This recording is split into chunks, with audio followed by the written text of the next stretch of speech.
This is how to check Python version in Databricks. So we'll need to create a new notebook. So to do that, go to New, click Notebook, and be sure to choose Python. And let's check the version by running import sys. And let's print the version. So let's click Run All.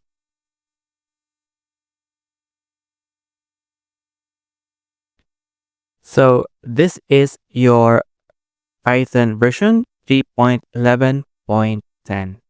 You can also choose SQL, and let's delete this and run Python.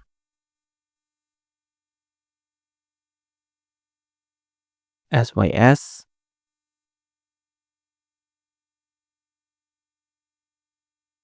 Okay, let's run. And we get the same version 3.11.10.